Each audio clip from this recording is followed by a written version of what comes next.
The 6th ANC National Policy Conference.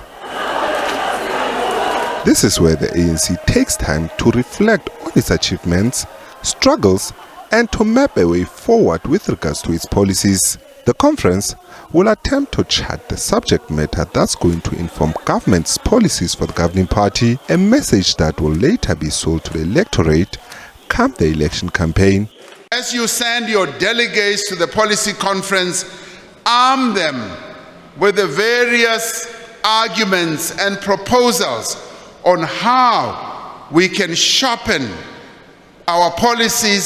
Sparks are expected to fly as opposing factions continue to vie for dominance in the party's ranks. As the party delegates gear up to put their heads together, ideological tensions are already rising. Amongst the issues expected to feature prominently are the recommendation of the Zondo Commission and the much talked about step-aside resolution. This as some provinces have came out calling for the resolution to be scrapped. The step-aside resolution comes in at our National General Council as part of restoring the credibility of the African National Congress. It then gets to be taken to the 54th National Conference, regularized as a resolution of the ANC.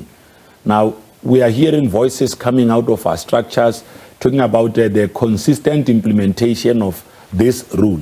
So we are going into this policy conference. We will be able to engage.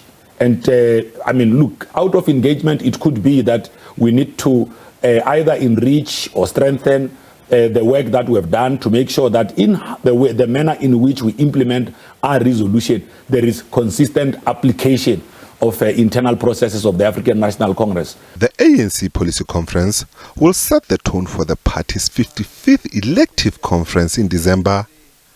This three-day conference is about politics, positioning and access to power.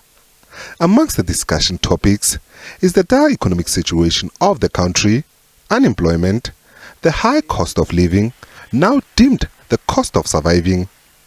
To make matters worse, the governing party has come under fire in recent months for being unable to deal with the power cuts. All of us are hugely unhappy with the load shedding that we have all been experiencing in recent weeks. And this has demonstrated the need for the urgent reforms that we need to implement. The status quo in the country was debated in preparation for the release of the party's discussion documents in May this year. These discussion documents include organizational renewal, progress and challenges, economic recovery, and discussions on peace and stability, just to mention a few. But the fundamental question is, to what extent do these policies change the lives of ordinary South Africans? We had this policy conference for I don't know how many times. And fact of the matter is, South Africans is on the brink of a collapse for many households that battles just to survive on a daily basis. Those people are looking forward to this weekend and to see what tangible policy recommendations, proposals will come out of this conference. Meanwhile, the alliance partners COSATU and the SABC say all this can be achieved with the necessary political will of the governing party. Conference must therefore also respond to this question of rebuilding the capacity of the state and tenderization of the state. If you continue the tender system as is, it ameliorates the capacity of the state to perform, because the state looks at agencies or instruments that they've created, including through the tender system, for the outcomes. And those people who have received tenders do not account to the public. It's the ANC that accounts to the public.